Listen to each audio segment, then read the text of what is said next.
Welcome to Democracy-ish. We're going to have to change the title of this show because it's not even ish anymore. It's not even democracy. I don't know what it is. Authoritarian-ish doesn't have the same ring to it. But I'm Danielle Moody with my co-pilot, Wajahat Ali. Did you have a restful weekend? It was fantastic. I came back from Buffalo, which was great. Spoke at a church, a Muslim addressing a church congregation. God bless America. Fasting, didn't really sleep much. Wanted to sleep. Each time I tried to sleep, there was a fresh new horror awaiting us. We could change the channel to this democracy ish. Inshallah. Democracy, inshallah. Yeah, democracy. Yeah, we guys should change it that democracy. Inshallah. Inshallah. Please Yeah. come. We just I can't swear because I'm fasting. This is what happens when you elect broken men and women with massive holes in their souls who are perpetually cosplaying because they're insecure and have daddy issues. And now we realize that these people, once they're given power, they want to cosplay like crusaders, and they do. And they engage now the United States, and not only just the United States, but the Middle East and perhaps even Europe into a war where no one's going to win, where there's going to be just blood and death and destruction. And folks, as of 10 minutes ago, an hour ago, Trump said he's not ruling out sending U.S. troops to Iran. He said, quote, I don't care about the polling. I have to do the right thing. He's using Venezuela as a template. He said America was, quote, nearly under threat from Iran. We still don't have any proof of any imminent threat. And as I was just telling Danielle, CENTCOM has confirmed 3 F-15s were down. Each of those, Danielle, cost $350 million. But guess what? These 3 F-15 planes that were down, which is the first time in decades that we lost our planes in Kuwait. You know how we lost them? Because, of course, friendly fire. Look, this is I don't even know what to call this time that we are living in right now, this timeline. It is like the insanity of this moment being led by the stupidest, most careless and cruel people to bomb a Muslim nation during Ramadan, to bomb a nation regardless, but during your high holy holiday, to target a children's school, a girls' school, kill over 100 now. It was 80 something when I wrote my piece on Substack on Saturday, to now over 100 girls that were targeted by Israel. To think, Waj, all I can think about in this moment, and I was actually having this conversation with my girlfriend over the weekend, which is when you think about what it takes to radicalize people, right? Like what it takes to really radicalize people into wanting to chant death to America, into wanting to, and we'll talk about what is happening to U.S. embassies in this region right now and U.S. bases. And you think to yourself, all we are ever shown is the Middle East with burning American flags and, and people in different dress and garb and with different homes. And we think to ourselves, they've painted this picture of savages that just hate our freedom, hate our liberty, hate this, that, and the other thing. And all of it is bullshit. All of it is about how the United States continues to intervene with their imperialist big ass foot, put it on the necks of other nations, demanding their resources, demanding their fealty. And if they don't get it, then they bomb the entire region. Donald Trump is doing exactly what has been done for decades upon decades upon decades in this region. Yep. We had, right, this Ayatollah, because of what?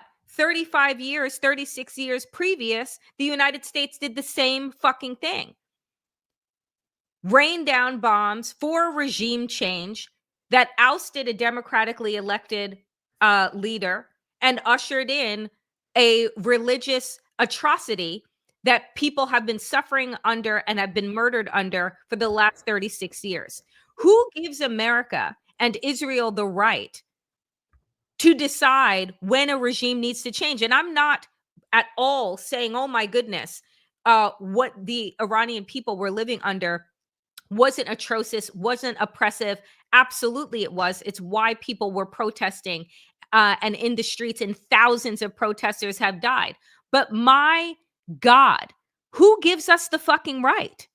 Who gives America the right to determine who gets to be in charge, whether it is Iran, whether it's Iraq, whether it is in Syria, whether it is in Nigeria, whether it's in God? I mean, the list goes on and on and on and on. And what we continue to do is to create these then terrorist vacuums because there is no plan. Nope. Right? Donald Trump is, again, not new to this because there's never a fucking plan. It's this desire to bomb, to threaten, to have a show of force, and then have no plan for exit. And the audacity, and again, we will go through this, of the folks like Lindsey Graham and Laura Loomer and others wanting to praise these American heroes. And I said, go fucking, you go. Why don't you go fight?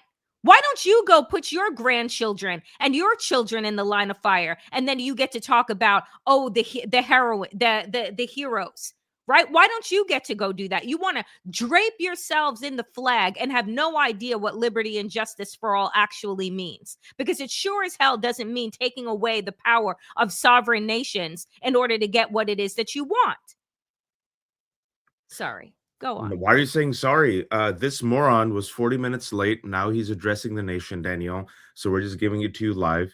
Not even making this up. I'm just going to give you some quotes. Donald Trump on the Medal of Honor. Quote, I tried for myself. I've tried numerous times to get one by myself. I keep getting shut down. Another quote. This is just literally from just 10 minutes ago. He's in the White House, East Room. We're already substantially ahead of our time projections, but whatever the time is, it's okay, whatever it takes. They said the president wants to do it really quickly. After that, he'll get bored. I don't get bored. There's nothing boring about this. If I got bored, I wouldn't be standing here. He also now we're open to ground troops being there. He just took credit and proudly said, I was very proud to have knocked out the Iran nuclear deal by the President Barack Hussein Obama.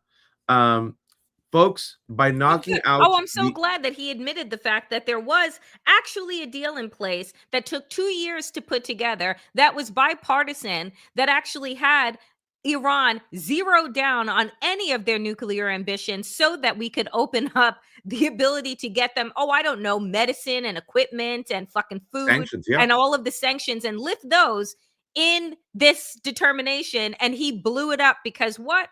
War is profitable. Well, he actually, it's even stupider. Folks, let's just do a quick history as this is happening. I think it's important. And let's go back if we can. We'll do it real quick because I think people need to connect the dots. And I appreciate the way you began this. You know, I grew up in the 80s, much like you, and I remember watching Hollywood movies. And you remember the casual dehumanization of not just Iranians, but Arabs and Muslims. Yep. So casual that in one of the perfect movies, Back to the Future, the one flaw of the movie is all of a sudden Libyan terrorists come out of nowhere. Remember that? Mm-hmm. You have these stereotypical Libyan terrorists, and you're watching these movies in the 80s, and that's just how it was. That was the depiction of Arabs and Muslims and Palestinians and Iranians, right? All these men with 7 or 8 wives who never spoke, and Chuck Norris used to go in the Middle East and kill all of us, right? Indiana Jones with the Indians. But it was so racist that India looked at the script of Temple of Doom and said, you're not filming in India. This is what it was. And then what we were told was they hate America. They're chanting death to America. Look at the hostage crisis. Why do they hate us? They hate us for our freedoms. What we never tell Americans is the reason why they were chanting death to America is the United States of America decided that President Mossadegh, who was democratically elected, he made this decision. The democratically elected leader of Iran said, you know what? We have this asset. It's called oil. And this asset called oil should belong to Iran and the Iranian people. And this could really benefit us. Why is it being exploited by the US and UK? I'm going to nationalize my nation's greatest resource, oil. The United States and the UK didn't like that. So we did a CIA-backed coup, Operation Ajax. We replaced Mossadegh with the Shah. The Shah was literally a puppet of the United States, used and abused the wealth to profit himself and his friends. Sound familiar? And then had a secret police called SAVAK that just unleashed terror, crushed dissent. It was so bad, folks, that different sectors of society came together in Iran, said, all right, we got to get this guy out. What's the best way to get him out? The Islamic Revolution. Khomeini, who was in Paris, 1979, one of the most popular at the time mass revolutions, Islamic Revolution comes, and that's why they're chanting death to America. Furthermore, people forget in the 80s, George Bush, who we praise and love, who was also the head of the CIA, bled Iran and Iraq. During the Iran-Iraq war, we tilted the favor towards Iraq. We're perfectly fine, Danielle, with Saddam Hussein, a dictator. We're perfectly fine with him, even as he did what? Gassed his own people. But he's our dictator. He's taking out the worst brown guys. So be it. Like you said, media framing, Hollywood, storytelling, lack of media understanding, illiteracy creates like this image of the Muslim Iranian boogeyman. Why do they hate us? Hate us for our freedoms. Directly connects to the war on terror, which is why they were so able to easily sell the BS, Danielle. The same lies, imminent threat, weapons of mass destruction. Iraq has mobile laboratories. We have to attack now. The United Nations were there saying, yo, Hans Blix was there. We're here researching. We don't think Iraq has any weapons of mass destruction. They hate us for our freedoms. 19 foreign hijackers brought down the two towers. Not a single Afghan, not a single Iraqi, not a single Somali, not a single Pakistani, not a single. Where were they from? 15 were from Saudi Arabia. And MBS gave who gave $2 billion to Jared MBS Kushner? Saudi Arabia. Okay, and who's on a group chat with Jared Kushner? He's in a group chat with Jared Kushner, WhatsApp, and MBS bragged that he has Kushner in his back pocket. And we just found out over the weekend is that Saudi Arabia on the back end was also pushing the United States. War in Iran. Yeah. So look, this is probably one of the best tweets that I had seen. Trump is the kind of guy that if he hijacked a plane, he'd kill the pilot and then realize that no one can land the plane. That's awesome. I mean, that is basically MAGA strategy. That's hilarious. In America and globalization. Like, that's it. Like, we'll blow shit up.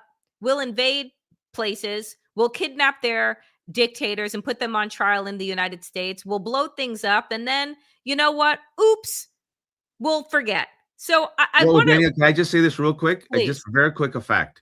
I'm glad Axios, because also the failure of corporate media. When Donald Trump ran as the peace president, when Donald Trump said, I'm going to give myself the FIFA World Prize, when Donald Trump said no American wars, American media failed to tell the people that in his first administration, he did a record number of drone strikes, even more than Obama. And now, Danielle, finally, we just got this published by Axios. I'm glad they actually said this. No president in the modern era has ordered more military strikes against as many different countries as Donald Trump. He's attacked 7 nations. Oh, I thought it was 8. 7 nations, 3 of which, Iran, Nigeria, Venezuela, had never been targeted by U.S. military strikes. He's authorized even more individual strikes in 2025 than Biden did in 4 years. Just want to throw that out there. So take a listen. This is Donald Trump and what he thinks, if you can say that he thinks. Earlier today, CENTCOM shared the news that 3 U.S. military service members have been killed in action. As one nation, we grieve for the true American patriots who have made the ultimate sacrifice for our nation, even as we continue the righteous mission for which they gave their lives. We pray for the full recovery of the wounded and send our immense love and eternal gratitude to the families of the fallen. And sadly, there will likely be more. Wow. Before it ends, that's the way it is. Likely be more, but we'll do everything possible where that won't be the case. But I can't. So because I want folks to concentrate on what this man is saying. He's talking about sacrifice. A man that has never sacrificed a fucking thing. Yep. A man that has never given anything, right? The idea that Draft dodger. draft dodger, among other things, right? Doesn't give a thing, draft dodger, wants to call these men American heroes, and then do what? Gut Veterans Affairs, gut their ability to actually get the care that they need when they come back and they are not fully recovered. They have limbs that are blown off. They have traumatic brain injuries. And what did Donald Trump say when he was with disabled vets in his first term? I don't want to be around those people. Yep. I don't ever bring them out again. He wants the might and the fight because that's what makes this small dick man feel good about himself and feel strong. And I don't care. I am not fasting, so I will curse for Wash. This is the tag team. It is sick and it is twisted that this man, and we'll play a clip from Lindsey Graham and how excited he is about the expansion of war. Again, these are 70 and 80 something year old men that will not be around in 5 to 10 years. They won't. So who is going to bear the repercussions of their actions? The rest of us, their grandchildren. But they don't care because, again, their people are not going to war. It's not now. Trump, in his address, the number of servicemen, the number of Americans who died for him and Netanyahu went from 3 to 4. They're confirming 4. And this is what is happening around our embassies, right? Fire and smoke rise from inside the U.S. Embassy compound in Kuwait after an Iranian attack. Video obtained by the Associated Press showed the smoke with an alarm wailing. What else is happening? Again, Donald Trump can do this, can take these actions. Why? Because, folks, none of it is going, the missiles are not going to arrive in the United States. You know where they're going to hit? Our supposed allies. That's where they're going to hit.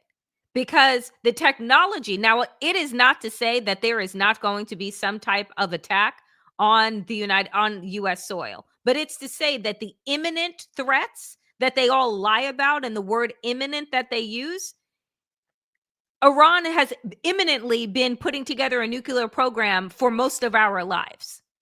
That's their idea of imminent. Well, Danielle, I think we should spend 2 minutes on this. I think it's very important because the Trump and MAGA is gaslighting us, and I feel like American media should have done a better job. When Trump said over the weekend, negotiations have failed, nonsense. The Omani foreign minister, who was the liaison between Iran and the United States, first of all, folks, negotiations were ongoing. That's number one. 12 hours before Trump and Israel decided to just embroil the world in a war, the Omani foreign minister flies all the way here, desperately wants to talk to J.D. Vance, meets J.D. Vance, says that Iran has actually, it's like almost a diplomatic coup. Hey, guys, not only has Iran no ballistic missiles that can reach America, that's even the assessment of our intelligence and Pentagon. Not only does Iran not have the uranium to create a nuclear weapon, that's the assessment of not only our intelligence, but the international agencies. They are committed to actually doing zero uranium enrichment. So, hey, this is a better diplomatic coup that even Obama got with the U.S.-Iran deal. Give us a few hours, and hey, Donald and JD, you could actually go out to the world and say, we, through diplomacy, have gotten Iran to commit to X, Y, and Z, and put that feather in his cap.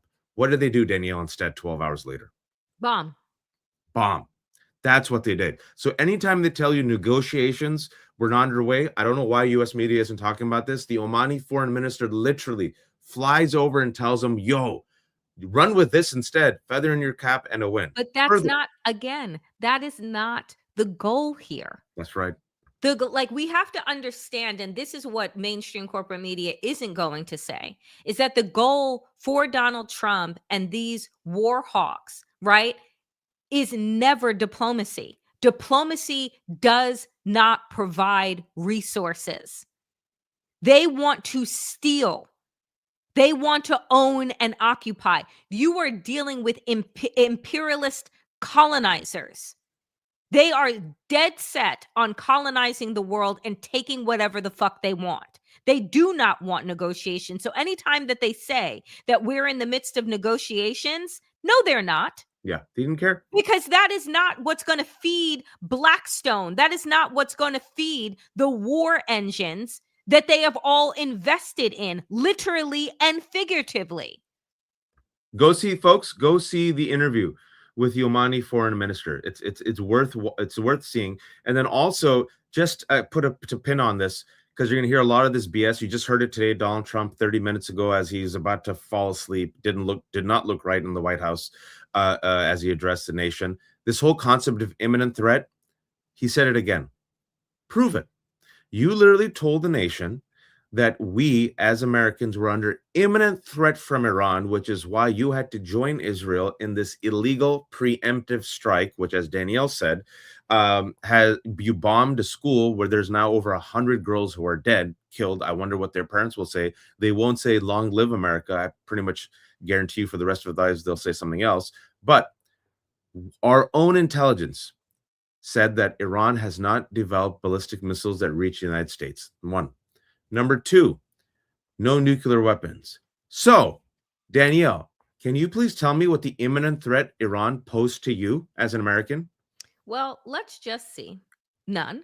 But let's just see if we are really breaking things down. And I actually had meant to post this and I didn't. And let me see if I can find it. Because again, all of this always comes back to one thing. It comes back to oil. That's what it comes back to. And I want to, because there was a video that was going around yesterday, Waj, and I actually want to play it. And it is about the Strait of Hormuz and why it is like, why this is what this is all about. And if you give me a moment, folks, I just want you to understand, and then we'll pick it up on the other side. Blocks the Strait of Hormuz, what impact will it have on the entire world, and which country will be affected the most? First, let's understand what the Strait of Hormuz actually is. It is a small area of just 33 kilometers located between Iran, Oman, and the UAE. It is a narrow sea passage through which almost 20% of the world's oil supply flows, nearly 17 million barrels every day. This oil comes from 8 countries located in the Persian Gulf, including Iran, Iraq, Kuwait, Bahrain, Qatar, Saudi Arabia, and the UAE for the United Arab Emirates. Saudi Arabia, Kuwait, and Qatar, 90% of their oil exports pass through this narrow route to reach the rest of the world. If Iran blocks the Strait of Hormuz, following countries will suffer the most damage. First is India, because it imports 85% of its oil, and 60% of that comes from Middle Eastern countries like Iraq, Saudi Arabia, Kuwait, and the UAE. Fuel prices in India would skyrocket, and as a result, everything related to oil and all industries would face severe disruption. Industries could shut down, there would be job losses, and the economy would be severely affected. The second most affected country would be China. China is the world's largest oil importer, bringing in 10 million barrels of oil every day. 40% of China's oil imports pass through this Strait of Hormuz. Although China has built oil pipelines with Russia and Central Asia, they don't even fulfill 20% of its energy needs. So, if the Strait of Hormuz is blocked, China's economy could suffer a massive blow, and if China's economy is shaken, its effects will be felt all over the world. The third most affected country would be Japan, as it imports 90% of its oil, and 75% of that passes through the Strait of Hormuz. The fourth most affected country would be Saudi Arabia. 80 to 90% of Saudi Arabia's oil goes to the rest of the world through Strait of Hormuz, while only 10% goes to Europe via its Red Sea coastline. So if this choke point is blocked, Saudi Arabia's economy will be heavily impacted. Imagine that a country suddenly loses 80 to 90% of its revenue. What would happen to it? Something similar could happen to Saudi Arabia. There's also a high chance that Saudi Arabia might send in its military to reopen the route, and that could make the situation even worse. Fifth is Pakistan, which gets about 90% of its oil through the Strait of Hormuz. This oil meets around 27% of the country's energy needs. So if the route is blocked, prices in Pakistan could rise sharply. But there's an interesting twist. Since Pakistan shares a border with Iran and several governments government reports suggest that 35% of Pakistan's diesel comes unofficially from Iran. So if the strait is blocked, Pakistan might turn to Iran for oil, either quietly or through an official deal. Next in line is the UAE, because as nearly as 72% of its oil exports rely on this Strait of Hormuz. The country does have a backup option, the Habshan-Fujairah pipeline, which allows it to bypass the strait and export up to 60% of its oil. But for a major economy like the UAE, losing the remaining 40% would still be a serious blow. Next comes the European countries like France, Germany and Italy, which on average get 10% of their oil through the Strait of Hormuz. A blockade here would hit them hard as well. Globally, experts warn that oil prices could soar past $150 a barrel, causing widespread inflation and possibly triggering a major global recession. So this small 33-kilometer area holds enough power to shake the entire world. Danielle, can I just tell you, as of today, European natural gas futures are spiking 42% in the wake of the shutdown of a major supplier of shipborne gas due to fighting in the Middle East. Iranian drone struck Saudi Aramco's Ras Tanura facility, one of the world's largest oil export terminals. Over the weekend, speaking about the Strait of Hormuz, Iran has choked off about 70% of it.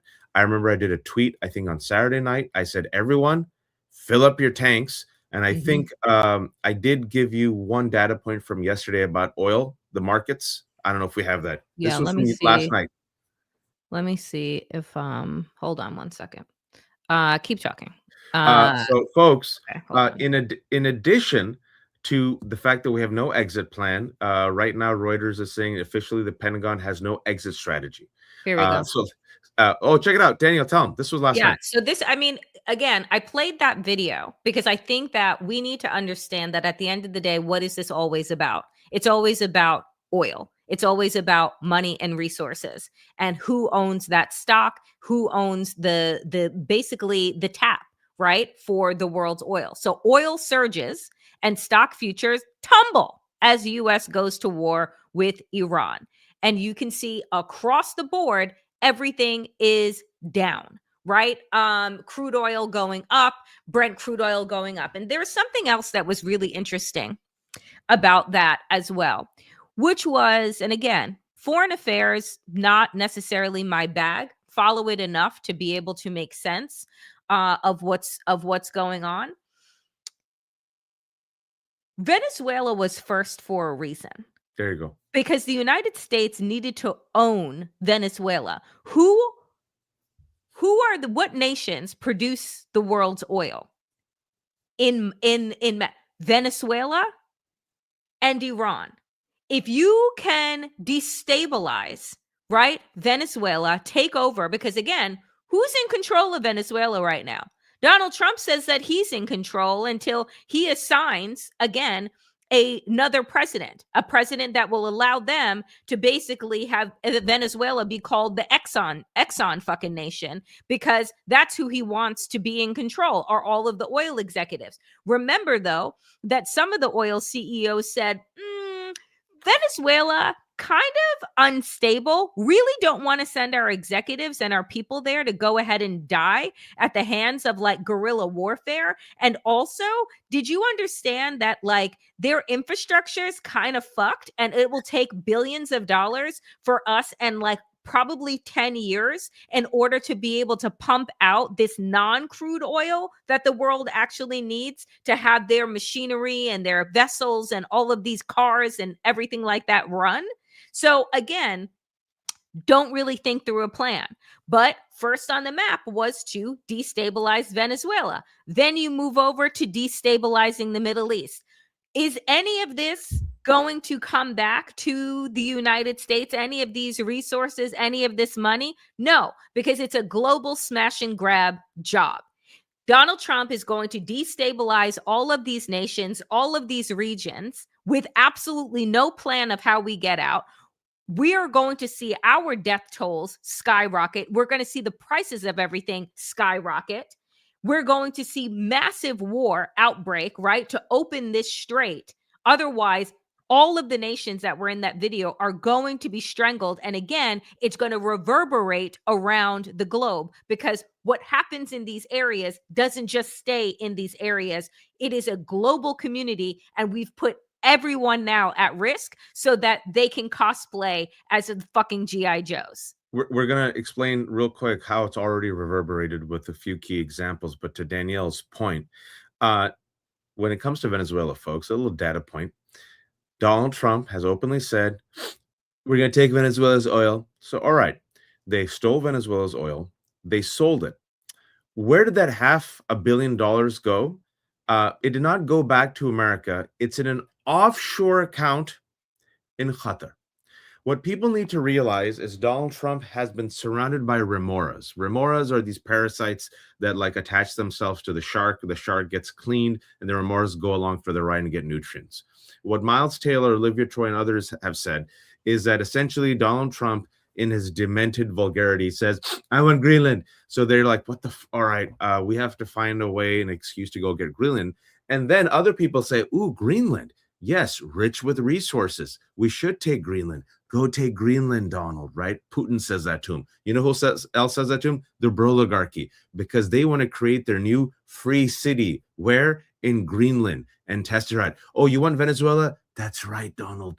Go do it. You're the big boy, Donald. You know what? Who always mocks you? Iran. You know who got a deal with Iran? Obama. Blow that deal up. I'm going to blow that deal up. And so you have all these different remoras attaching themselves to Donald Trump, using him to get what they want. You have this war for destabilization. We've talked about this on the show before, Epstein class, where literally they want to destabilize the post-World War II order so they can profit from the chaos. And then you also have Israel, which we'll talk about in Israel's endgame. And I'm just going to be blunt. I've been tweeting this since the weekend, and I'm going to frame it this way. Donald Trump is telling Americans to die for Israel. Yes. Donald Trump is telling Americans to die for Netanyahu and his genocidal regime. Yep. Donald Trump has already told people, yeah, 4 Americans have died, more are going to die. It's going to happen. And yeah, it just happens. Lindsey Graham, you know, for Lindsey, I have no proof of this, but Lindsey Graham is doing kind of the neocons job, the military industrialist complex job, and Israel's job. Israel, by the way, folks, as we know, there's ideology. People like Mike Huckabee, the Christian nationalist. There's money, insane amount of money that Israel and its proxies send vis-a-vis AIPAC. And then also, much like other countries, Israel also does compromise. I want to remind people that it was Israel that put in the security cameras in Epstein's apartment. And Israel's former prime minister, Ehud Barak, was there with him all the time. And I think we have enough information that we can say, allegedly, Epstein was used by Israel as an asset among other countries as well. But for this war for Israel and its genocidal regime, can you tell people what's been happening around the world in the past 2 days as a result of this illegal strike? Like everything. Multiple U.S. military bases are on fire in the Middle East, and consulates. U.S. put billions of dollars into its best missile defense infrastructure in the region, only to see it get exhausted and outmaneuvered by Iran's missiles by day 2. U.S. allies are seeing massive explosions in the heart of their major cities with missile technologies the U.S. won't even admit Iran has. In my lifetime, this is what Samuel Singaway writes, in my lifetime, I've never seen the U.S. get hit this bad, this quickly into a war they initiated. This is day 2. What else is happening? Violent clashes erupted in the Pakistani city of Karachi after hundreds of protesters attempted to storm the U.S. consulate following U.S. and Israeli strikes on Iran that killed Supreme Leader Ayatollah Ali Khamenei. Authorities said at least 9 people were killed and more than 50 others were wounded, with several in critical condition as forces confronted demonstrators. Can I say something? My family's from Karachi. I've seen that consulate. That number has spiked. Now they're saying it's 24 people. That number could be going up. And the reason why, I just want to stay on Pakistan for a second. People are like, what, Pakistan? Why? Another post I did, I'm like, you know how I know this administration is ignorant and incompetent? I think they failed to realize that 15% of Muslims are Shia. This is the month of Ramadan. For many Shias, and if I just can connect the dots for some folks, when it comes to the Ayatollah Khamenei, right? In addition to being the supreme leader, what he also serves as for many Shias around the world is a spiritual guide. It's not the most elegant analogy, but it's the analogy that works. Imagine if Israel and the United States just, I don't know, assassinated the Pope. You have, of course, the political dimensions. This does not take away from the fact that the Islamic Republic and its leadership has been brutal and oppressive. But nonetheless, for millions of Shia Muslims, they nonetheless relied upon Khamenei as their religious guide. And now you're bragging about killing the religious guide and his son-in-law and one of his granddaughters, right? So what do you think will happen, folks? And what I said was, there's Shias in Iraq, in Lebanon, in Yemen, in Bahrain, in Pakistan, right? I wonder if, under certain framing, if some extremist groups, religious groups say, look at Israel and look at the Jews and the Christians killing the Ayatollah and bombing us during Ramadan, what happens if it's framed as a religious war, Danielle? Oh, for the love of God. What happens if it's ran? Then This is what we're seeing. These are Shias. all bets are off. These are if that Pakistani is, Shias. These are Pakistani Shias storming the U.S. consulate in Karachi to express their anger over the United States and Israel killing Khamenei. What do you think is going to happen, Danielle? yeah, I mean, this is what is going to happen. What is going to happen? Iran has hit Jerusalem in Israel with ballistic missiles. I mean, God.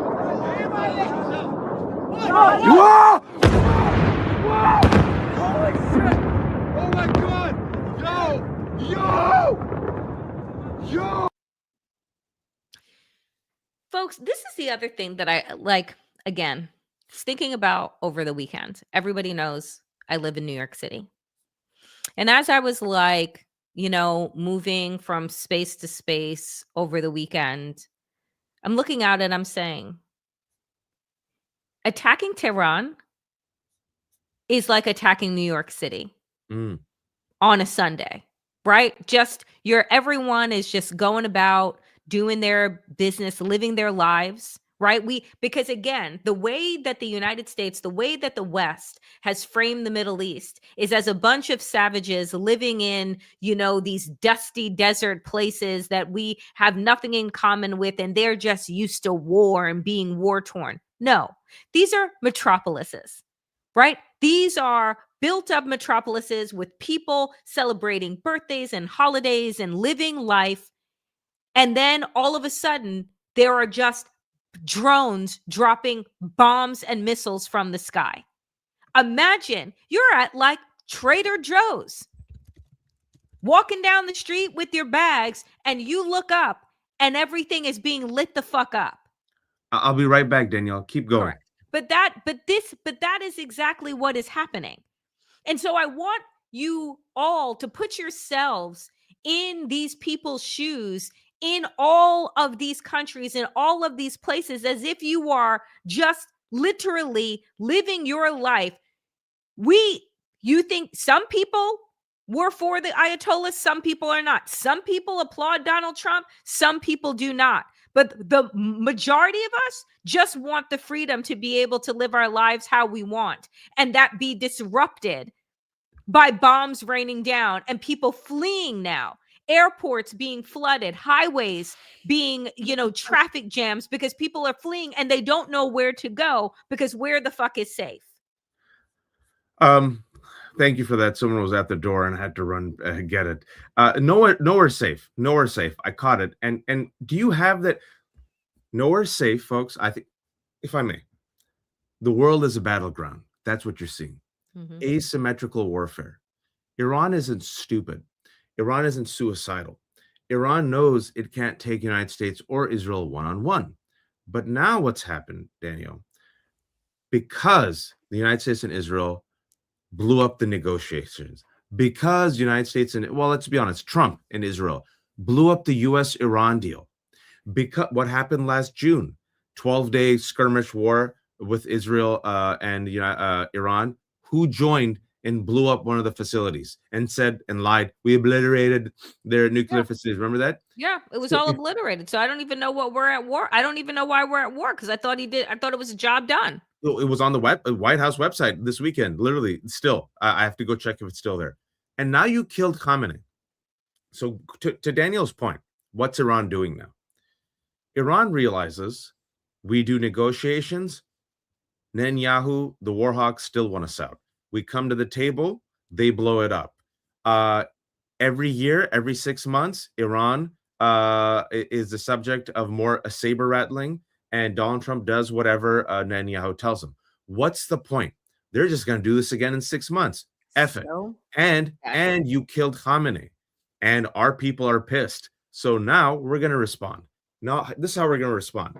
We're going to keep dragging the United States into this war. We're going to do death through 1,000 cuts. We're going to attack I don't know what we talked about, what we warned about, the U.S. bases, which are where? In Qatar, in Bahrain, in Kuwait. We're going to now go and drag Europe in there. We're now going to go and attack Jerusalem. We're now going to go and actually hit oil refineries. We're going to bomb Dubai, rich expats who are sitting there saying, this isn't supposed to happen to us. Do you see that video? yeah, in the luxury resort that they lit Oh, up. they're running. Good luck, Jared Kushner, with your investment in Dubai, because the folks in Dubai are freaked the F out, right? So what they're going to say right now, and this is the strategy, is we're going to extract a cost. It's going to be a bloodshed. You're going to kill us anyway. This is an existential crisis. No matter what we do, you're going to bomb us and try to get rid of us. We're not going to go anywhere. The regime, folks, has rebounded. There's a succession in place. The Islamic Revolutionary Guard are now reassembling. They're going to crush dissent. So now the Iranian people are going to be further screwed. There's no regime change now. So what they're going to say is this, Danielle, you go ahead. We're willing to die. We'll bleed this out. But as we bleed out, we're going to bleed take you out. every single one of you with us. And not only that, we know you don't have the appetite. We know Americans don't have the appetite for this. So how much are you going to take? We'll keep we'll gouge you. Gouge. To the point where you're going to tap out. And when you tap out, then you're going to be forced to turn off the tap with Israel.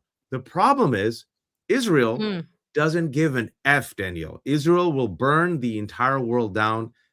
That's the strategy of Israel. And I've talked to several other people. I'm like, I think in the long term, this is disastrous for Israel. But Israel, much like the Kegsets and the Donald Trumps, all they see is what? Everything is, they have a hammer, destroy everything. We feel unsafe. Let's get rid of Iran. And I'm like, I can't think of another way to make your country more unsafe than to antagonize everyone around you. And everyone now, and at a time when we literally talked about this last week, what did the polls say, Waj, about Americans' feelings about Israel versus Palestine right now? Where are the sentiments right now? For the first time in U.S. history, a Gallup poll came out last week and revealed that a majority of Americans are actually pro-Palestinian. Remarkable shift. So you think that that's a good time to go ahead and link arms and decide to go to war with Israel when Americans genocidal regime? When Americans are no longer on the side of that nation, and we're all starting to recognize where the billions upon billions and billions of dollars have gone of our and we just found out that AIPAC is giving millions of dollars, as it already has, against even the most moderate pro-Israel Democrats, against them. Right. And who are they using as their funnel tube? Hakeem Jeffries and Schumer. Do you have that tweet or that video of because Israel is telegraphing it? They're going all out after they get rid of Iran to feel they're going for Turkey. Yeah. Do you have that one? Tell them. Yeah, let me see. Because I wanted to. Is this it? Yes. New Turkish threat is emerging. I want to be very clear. Turkey and Qatar have gained influence in Syria, are seeking influence elsewhere and everywhere throughout the region. And from here, I warn, Turkey is the new Iran. This was last week, folks. Erdogan is sophisticated, dangerous, and he seeks to encircle Israel. And while some senior Israelis were on Qatar's payroll, Qatar and Turkey are nourishing the Islamic Brotherhood monster that is growing and eventually might become as dangerous as the one created by Iran. Turkey and Qatar are gaining influence not only in Syria, but also in Gaza, through the front door, and everywhere, and trying to create a new choke ring. Turkey is trying to flip Saudi Arabia against us and establish a hostile Sunni axis with nuclear Pakistan. Let me tell you what I think is going to happen. I think that Israel is going to really, truly, with these actions, jeopardize really their nation state. Of I course. think that Israel has overplayed their hand. Yes. I think that they are radically paranoid about everything and everyone around them. That is not how you go into war. Fucking terrified of everything. Now Turkey is the next Iran. And then what comes next after Turkey? Qatar. He told Right? you Qatar. Qatar. Then after that, and didn't the Qataris, didn't they give a $400 million jet to buy Donald Trump's favor and see how well that's going to work out for them? Like, I just think that Israel has America on a leash, has been siphoning off billions of dollars over nearly a goddamn century. Just take to build up their arsenals to try and take out the Middle East. As Mike Huckabee said last week, There you I go. think that Israel should basically be in charge of the Middle East. Do You you know the size of Israel in comparison to the rest of the Middle East? It's even worse. He said, I'm so glad you brought up Mike Huckabee. I was going to go there because the reason why we have to take this seriously, folks, is number one, the genocidal regime of Netanyahu, his base isn't American Jews. It's just few. It's like the right-wing minority. Majority of American Jews are not his base. His base has been, for several years now, white Christian evangelicals. White Christian evangelicals are the base that has not cracked no matter what Donald Trump does. Rape, no problem. Insurrection, no problem. They believe, and Mike Huckabee, who is the U.S. ambassador to UN, full-on rapture guy. He has openly, you go check out the interview with Tucker Carlson. They have been celebrating. They have been wanting this war with Iran. They have been praying for this regime change. They believe Jews need to control Jerusalem as a necessary precondition for the second coming of Christ. All they care about is the rapture, straight up nihilistic and apocalyptic. They don't really like the Jews. They love Israel. You ever see that meme, that Simpsons meme, where I think it's Apu like standing in front of Homer Simpson as Snake is about to shoot him. So they're Apu, no, standing in front of Israel. So is India, by the way, Modi, his Hindu fascist regime. And furthermore, in his conversation with Tucker Carlson, he said, first of all, he used Israel's term of Judea and Samaria. So he thinks Israel deserves it all. The Bible has given them everything. He went a step further to Daniel's point, and he said, if Israel wants the Middle East, it's theirs, but they don't want everything, So, and then we asked, what happens tomorrow? Israel says, oh, Mike Huckabee, do you represent the United States of America? Did you just give us a green light? Oh, okay. We want Turkey. We want Jordan. We want Lebanon. Mm-hmm. We want Syria.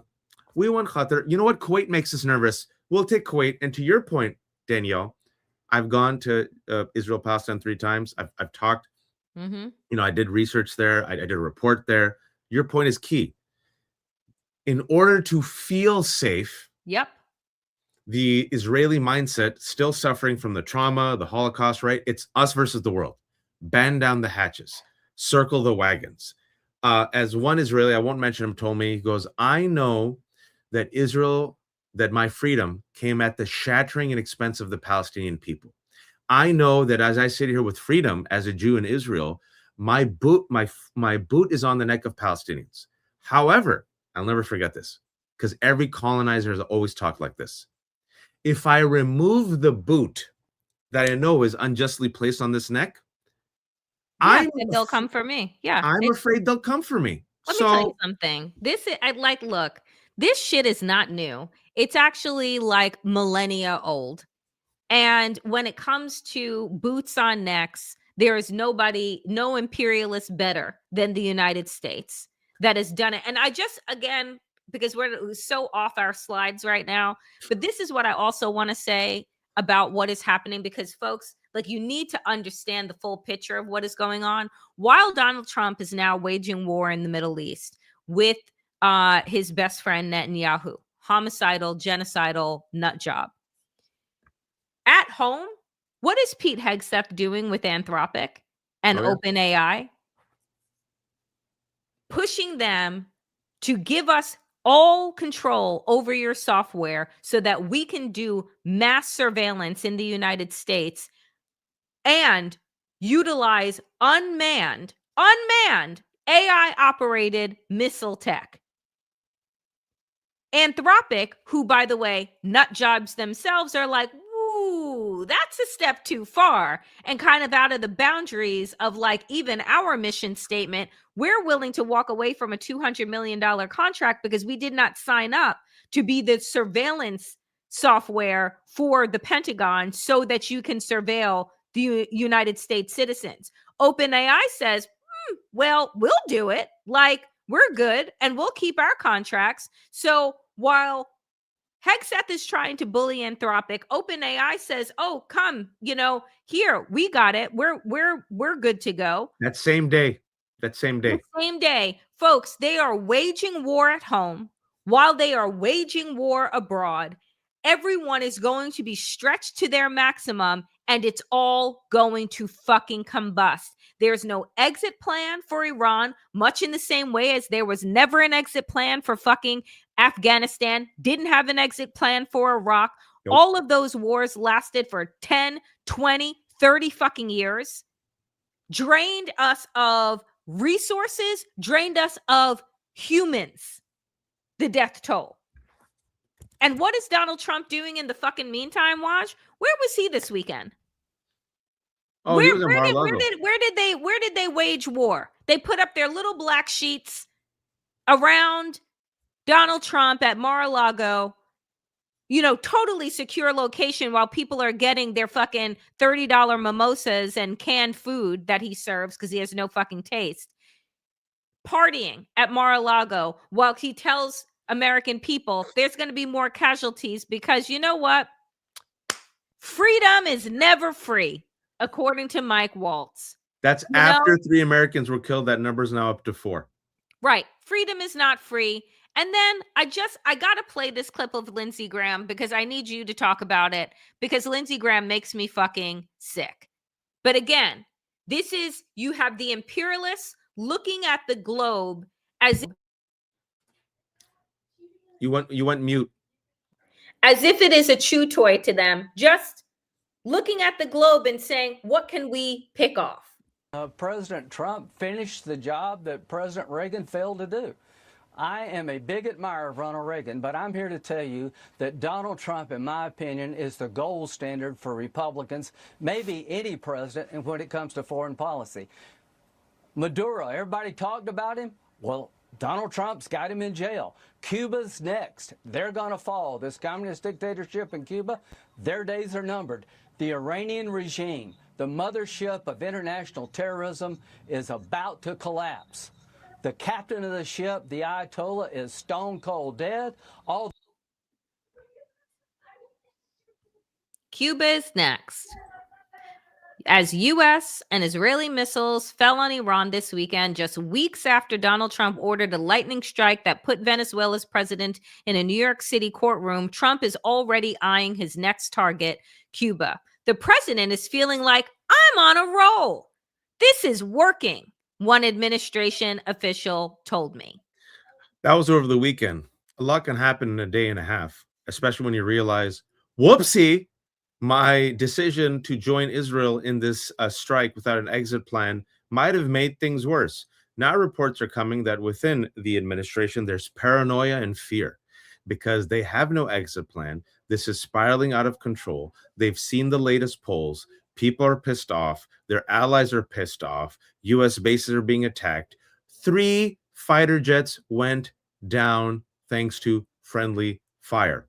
Iran isn't backing down.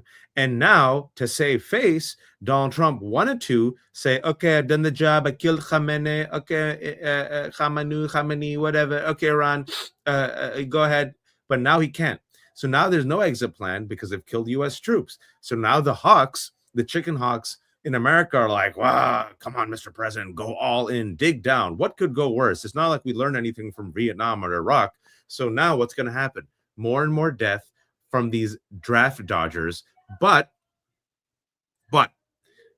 Danielle, we are seeing a small fissure finally emerge. Can you tell them what some MAGA folks are saying about this war? Because they remembered his promise of no new wars. This is war criminal and psychopath Eric Prince of Blackwater, a private military firm. I'm gonna hold on because I have the clip. Also, now. Folks, people forget the brother of white evangelical Christian Betsy DeVos. Okay, let's take a listen. I'm not happy about the whole thing. I don't think this was in America's interest. It's going to uncork a significant can of worms and chaos and destruction in Iran now.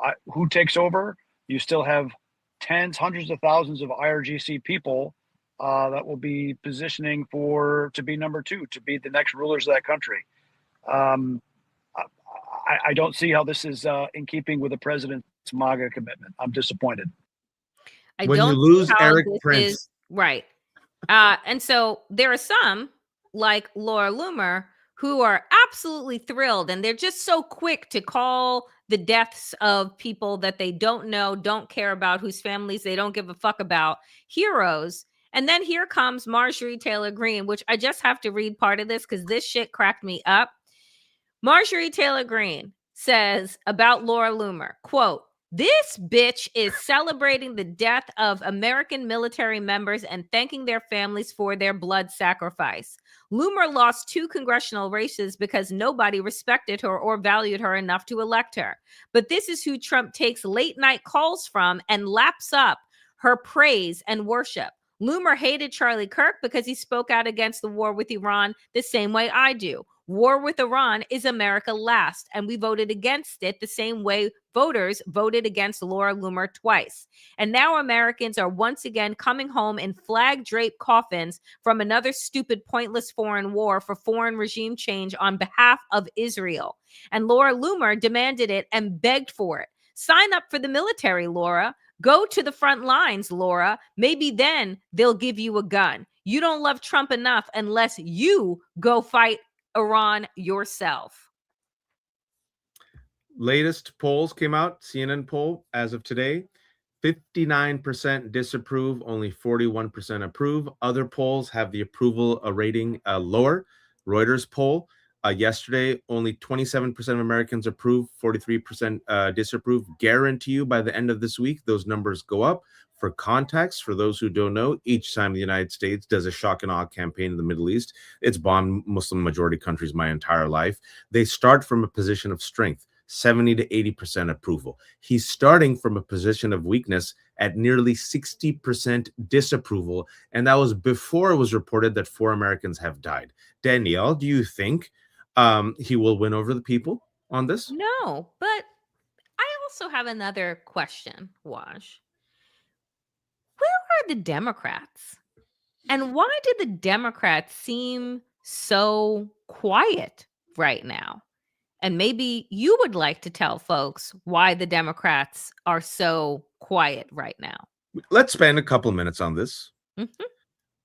I have realized, Danielle, on Blue Sky, there are some Democrats now. They wait for me to make any mistake.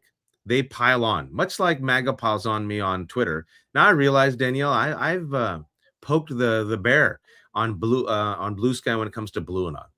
They're like, Waj, we don't like it. This man is a agitator. This man is a person who wants to hurt the Democrats. Look at him. He's engagement farming. He just wants likes. All right. So for all of you who are watching, Eid came early. Why do I criticize the Democrats, specifically the Democratic leadership? Folks, Chuck Schumer and the Democratic leadership, apparently Hakeem Jeffries, for a while have wanted a war with Iran. Yep. However, they wanted Trump to be the vehicle that does it. So they could just sit back and say, oh, well, Trump did it. Okay. But, you know, the Iranian regime was terrible. and Khamenei was terrible. So even though it was illegal, it's great that he's gone. Do you have his statement? Let me just predict. That's what he said in his statement. Do you have Schumer's statement? Let's see. Oh, yeah, I have Schumer's statement. We'll talk about that in a second. Okay. We'll go back. Here's Schumer's statement. All right, Schumer's statement. When I talked to Rubio, I implored him to be straight with Congress and the American people about the objectives of these strikes and what comes next. Iran must never be allowed to attain a nuclear weapon, but the American people do not want another endless and costly war in the Middle East when there's so many problems at home.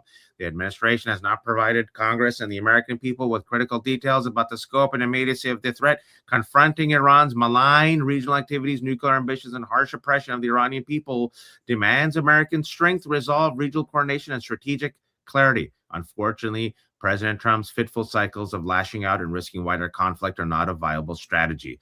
Last time we have to include the last part. The administration must brief Congress, including an immediate all senators classified briefing and public testimony to answer these vital questions. The Senate should quickly return to session and reassert its constitutional duty by passing a resolution to enforce the War Powers Act. Translation, Danielle. Why didn't you include us? Right. Did you see anything about illegal?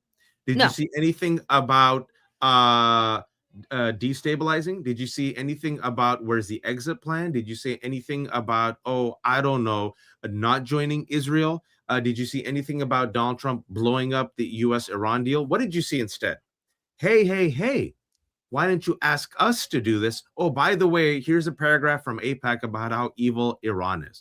It's exactly as I predicted it would be. It's the same tit-for-tat message that Jeffries gave. Instead of leading with, this is an illegal, unconstitutional strike and there's no imminent threat, look how he led with it, Danielle. Not only are they doing that, not only is their response tepid, but guess what Hakeem Jeffries and Chuck Schumer are also doing behind the scenes. Last week. This is from last week. Top Democrats are working behind the scenes to stop a vote, bipartisan legislation, Khanna and Massey's Iran War Powers Resolution, a vote that would force every member of Congress to go on the record over Trump's potential regime change. So that was last week before he had dropped any bombs. They were working behind the scenes to ensure that the Khanna-Massey bill wouldn't get to the floor at all. That would force every elected official to go on record. To publicly go on record with their vote. Why? Because they want this war. They want this regime change.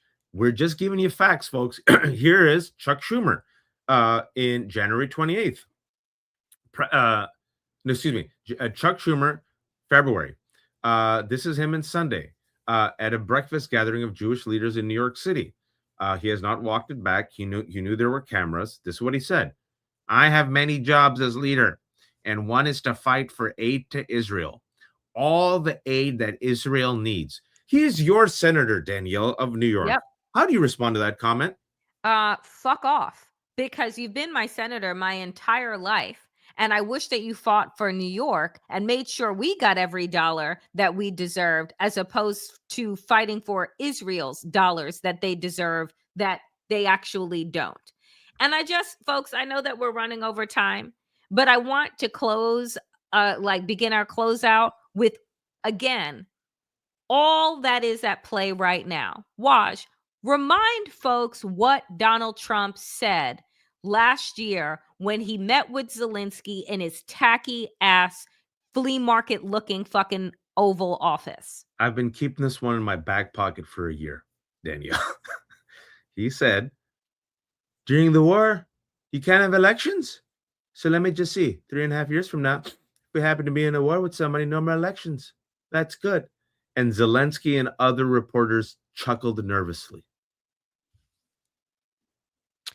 So again, can you tell them about Trump's statement? Yep. Trump released a statement saying he's sending Americans to war with Iran because, quote, Iran tried to interfere in 2020-24 elections to stop Trump. There's no proof, number one. Number two, this mother effer cannot get over the fact that he lost the war. So literally the world will burn for his ego. Number three, he's now testing out, as we talked about last week, they're banning about this rationalization between right-wing activists in the White House that it was China that's about to interfere in the election, and that Donald Trump has the executive authority to declare a national emergency and take over voting. So now what he's going to do is say it's not just China that is interfering in our elections, it's also Iran. So, and all this comes, right, at a time when what was continuing to trend and stay in the news, Wash? Epstein. Correct. Epstein. And what did we learn at the end of last week, which was that in 2019, the Trump DOJ took over New Mexico's investigation into Jeffrey Epstein's Zorro Ranch, telling the state to stand down and turn over its findings. According to officials and newly unsealed records, the probe soon fizzled after the federal takeover. Linked to new reporting from the New York Times. Here's the thing, folks. Donald Trump, once again, using war multiple times over. It has a couple of outcomes for him. If we are at war, not only in Iran and the whole Middle East erupts, and then we're at war in Cuba, and then Israel's at war in Turkey, and then we're at war in Venezuela, and all of these places, the world is essentially on fire. What does Donald Trump get to do? He gets to suspend elections. That's win number one. What's the other win? Because we're all going to be now focused on whether or not we're headed into World War III, what are we not talking about? Epstein, right? So Donald Trump launches war as the ultimate grift and the ultimate distraction. Both can be true at the same time, folks. Both can be true at the same time. That's what we want to tell you, is that this war fulfills the desires of Netanyahu and his genocidal regime. It fulfills the war of white Christian nationalists who want the rapture. It fulfills the goals of bloodthirsty individuals in the military-industrial complex who want the world to burn so they can fill their coffers. And furthermore, fulfill a need to distract Donald Trump from the Epstein files, his disastrous presidency, and then find a way to use it to declare a national emergency to punt the election, something that we've been warning about for a year. All these things can be, and I believe are true at the same time. I mean, this is where we are. This is where we are. It is March 2nd, and we are 3 months into this second year of Donald Trump. We are now, what are we? 7 months away from midterm elections. Yep. And the polls show Donald Trump is down underwater across the board. His party has lost pretty much every special election that has gone up. And in 7 months, we're talking about a blue wave that has the Senate in play. And he is going to make sure that does not happen. Absolutely. And so, folks, like, we have to understand all the multiple things can be true at the same time. As Waj said, multiple things can be true. We have the Pentagon ramping up war abroad, ramping up mass surveillance and concentration camps at home under DHS. We have Donald Trump already floating out new narratives around Iran to get the American people behind him, which they are not, and that is not going to change as more people die for his ego. And we have the Epstein files, which tell us that the president of the United States is a fucking pedophile and a rapist, right? So this is where we are. This is where we are. And where are Democrats? Quietly rooting in the corner for another endless war, rooting against their own progressive Democratic colleagues, using AIPAC money so that nothing ever changes and the status quo remains the same. That is where we are. So when we continue to say No one is coming to save us. There is no resistance party. All of this is going to get worse before it gets better. This is what the accelerated timeline looks at. Also looking at the fact that Donald Trump, unwell, and all of this needs to happen quick. So again, do you all think confidently that you can look at the calendar and say that in 7 months we're going to have a free and fair election? Nope. And I know I'm going to get those blue and on trolls. Bring it. This ain't my first rodeo. Last night, Axios said that centrist Democrats are launching, this is their mission. This is the centrist Democrats' 2028 mission, not to make America affordable, not to stop the oligarchy, not for accountability. Their mission is to stop AOC. Moderate Democrats are on a mission to stop the next Bernie Sanders, starting with AOC. Third Way, Third Way, Danielle? The center-left group is bringing together hundreds of elected officials, party leaders, and operatives this weekend to build the case for nominating a middle-of-the-road Democrat, not a liberal, for president after being afraid of Mamdani's win. Some of those middle-of-the-road centrist Democrats, guess where they take money from? AIPAC and Oracle and OpenAI and Palantir. Who takes money from all these people as well? Your Democratic leadership. So when Danielle and I are trying to warn you, we're trying to help the Democratic Party. We're trying to help the American people. And I'll say again, this is not an opposition party, Danielle. We have to cull this leadership. We only have 8 months. We only have 8 months. All right, folks, that is it for us here at Democracy Ish. It was a supersized episode. Thank you so much for sticking with us. As we get out of here, we want to thank the super stickers and super thanks. Jewel, Demetria, Q John, Demetria again, Jules, PJ, always coming in very big. Susan, our fantastic moderator. Soka, E. Schwartz, Real Talk. Susan again and Susan again. Waj, what are you up to the rest of today? Please tell people where they can find you. I'm trying my best to take a little chill. Let's see. I'm trying. In 15 minutes, I actually have a Democrat, Saikat Chakrabarti, who is running for Nancy Pelosi's old seat in California. He's a progressive. He's the co-founder of Justice Democrats that actually powered AOC to the win. And he's calling out the Democratic leadership. I think he's a very interesting person. So he's going to come on at 1:30. And then I had Matt Duss, who was going to come on and talk about Iran, but he just lost his voice. So I might get another foreign policy expert around 4 or 5 o'clock. But if I can't, I might just do 2 today and relax. I've been really tired.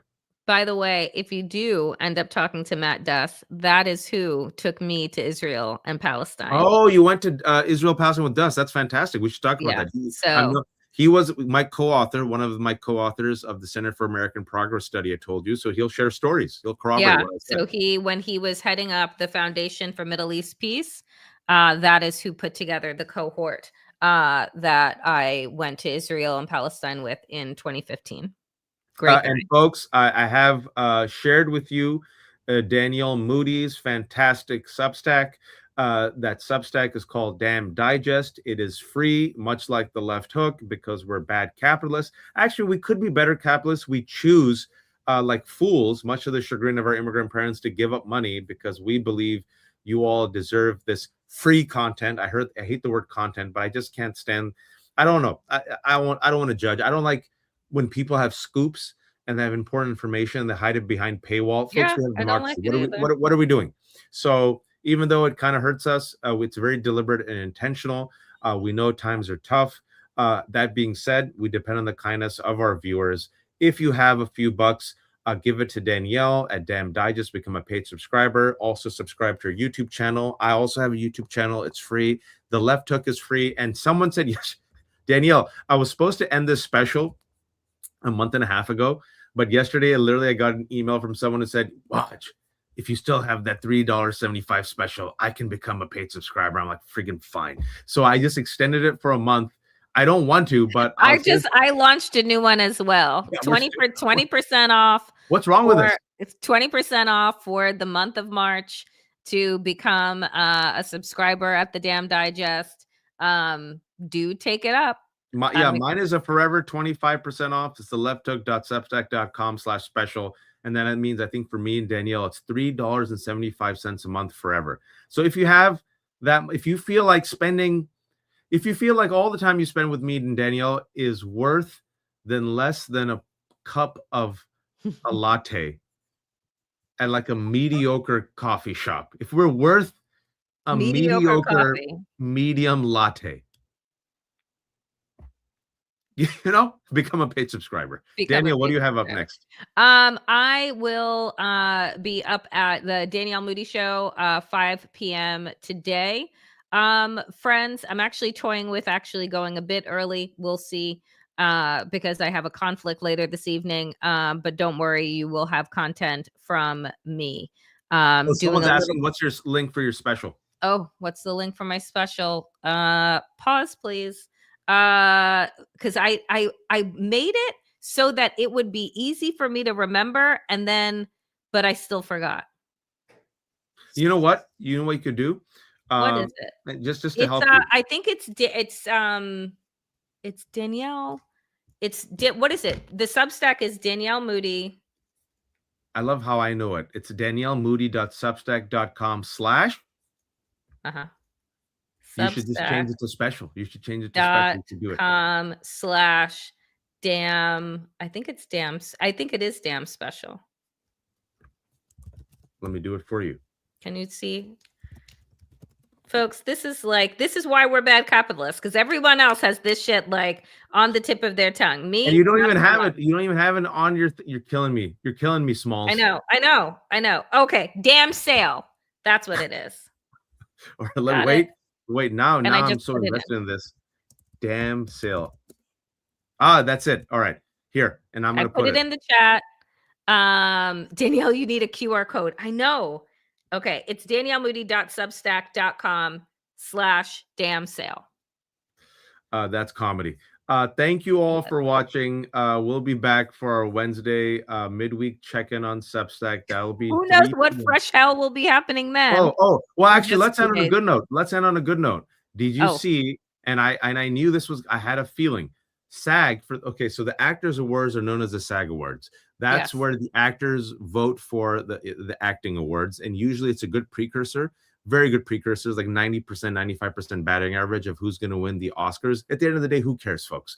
But something cool happened yesterday that everyone was saying Timothée Chalamet is going to win for Marty Supreme. I saw it. I liked it. I thought it was good. But after I saw it, I'm like, Michael B. Jordan, I'm like, he gave a layered good performance. He played two. He hasn't won anything. And I was like, I think he might win. And he hasn't won any major awards. There's been all these other people. So the timing of this was awesome. Viola Davis was the one handing out the award. Yeah. And did you see Viola Davis's pure joyous reaction to announcing Michael B. Jordan as the winner? Yeah, it was gorgeous. I don't have that, but I have the picture of Delroy Lindo just like embracing him, which was his I think he won for Best Supporting Actor. He was nominated. He was nominated. Nominated in the Oscars, not at SAG. Yeah. It was beautiful. It was beautiful. And again, Sinners, I think right now is still it went back in theaters for the award seasons until the Oscars air. And it's going to win Best Picture because I pray that it does. You saw the enthusiastic response. Michael B. Jordan, this is my prediction, is going to take home Best Actor. Sinners is going to take home Best Picture. Best Director will be Paul Thomas Anderson for One Battle After Another. And those two movies were my favorite movies of the year. But I do think Sinners winning, which it deserves, by the way. Those are my two favorite. Those are the two movies I saw twice in the theaters, which I rarely do. That at this moment in history, I think will be very profound. And especially, and I know you have to run, how Ryan Coogler went about doing his deal as a young black man, getting back the rights from Warner Brothers, betting all in on himself. How Variety and Hollywood Reporter tried to downplay the opening weekend of Sinners, which was a huge hit. The movie ends up making $300 million, gets back all its money, is the most nominated movie ever. And Coogler got rights back from Warner Brothers. I believe it will win Best Picture. I think they'll give director to Paul Thomas Anderson. I think Michael B. Jordan will win Best Actor. And Delroy Lindo might sneak in Best Supporting Actor. I think it would be extraordinary. And honestly, you know, I will say this before we go, which is that who is the director of the other movie that you were talking about? Paul Thomas Anderson. So people have an issue with him because they were asking him questions about politics, questions about this political film that he made, and he copped out and Oh, was he just waffled.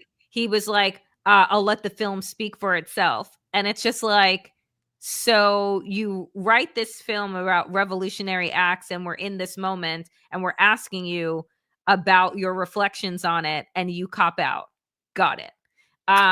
So And you know what, Marty Supreme, they found out that the director during the filming allowed or oversaw or kind of gave a pass to some indecent behavior. And so I think, you know, and the fact that you saw Michael B. Jordan and Delroy Lindo be subjected to the oh man my who threats God. random, but the fact that BBC folks, check it out, BBC didn't edit out the man with Whistler. Tourette's saying the N-word so everyone could hear it. But you know what they did edit out? Free Palestine. Free Palestine and a gay slur. They edited out, but they did not Oh, I edit didn't out. know that. Oh yeah, but they did not edit out the N-word. Yeah, So so sinners, use it, yeah, win, I hope they make all win. the worst people pissed off. Yeah. All right, folks, that is it for us here at Democracy Ish. We will be back, as we said, on Wednesday. Go check out Waj later today. I will be back later this evening. You know, hold yourselves together. Take care of yourselves. Take care of each other. And please, oh, please, oh, please, don't be a fascist or an imperialist or an oppressor. Just, you know, try and be good. You know, don't be like Try, Donald. just try. Just try. It's so easy.